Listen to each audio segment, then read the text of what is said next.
Sir আপুনি যে ইমান এই বয়সতে যে আপুনি ইমান ফিট আছে, ইমান দৌৰ ভাগ কৰি যে আপোনাৰ ভাগৰ যে নালাগে, এইটোৰ ৰাজটো কি মানে আমি সেইটোৱে জানিব খোজো। সেইটো জানিব খুজিছোঁ। আচলতে মোৰ এতিয়া ৭৬ বছৰ বয়স, কিন্তু এতিয়াও মই সমানে কৰ্মোদ্যম কৰি আছোঁ। কাৰণ ৰাতিপুৱা মই ৪:৩০ বজাত আৰু উঠি ৫ বজাৰ পৰা ৭ বজালৈ মই যোগাসন কৰোঁ। যোগাসন আৰু প্ৰাণায়াম।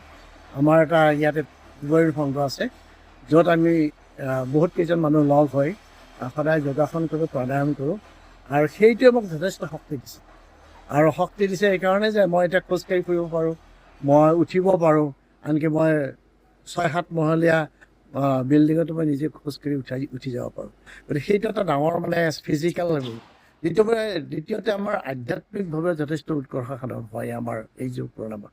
মই যোগ প্ৰণাম বহুত বছৰৰ পৰা কৰি আছোঁ, আৰু নিজেও মানে মই এতিয়া শিকাও যোগ, আৰু তদুপৰি মই নিজৰ যোগৰ বিষয়েও কিতাপ লিখিছোঁ।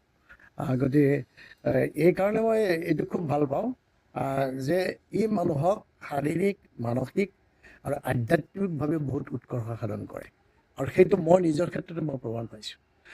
যদিও আজিকালি মই কেতিয়াবা ৰোগ হয়, ৰোগ নোহোৱাকৈ কাৰো নাথাকে, কিন্তু ৰোগ আপুনি অতি সোনকালে কেনেকৈ নিৰাময় কৰিব পাৰিব, সেইটো কেৱল আপোনাৰ যোগ প্ৰাণায়াম কৰিলে আপোনাৰ সেইটো কৰিব পৰা অৱস্থা এটা হয়গৈ।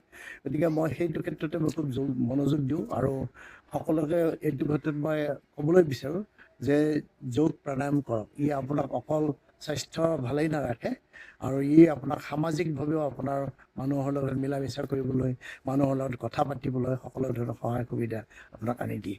গতিকে মোক যে সুধিছা এই যে কেনেকৈ আছোঁ, অন্ততঃ ফিট হৈ আছোঁ বুলি সুধিছা, ফিট হোৱা মই ভাবোঁ এইটোৱে মোৰ কাৰণ নেকি।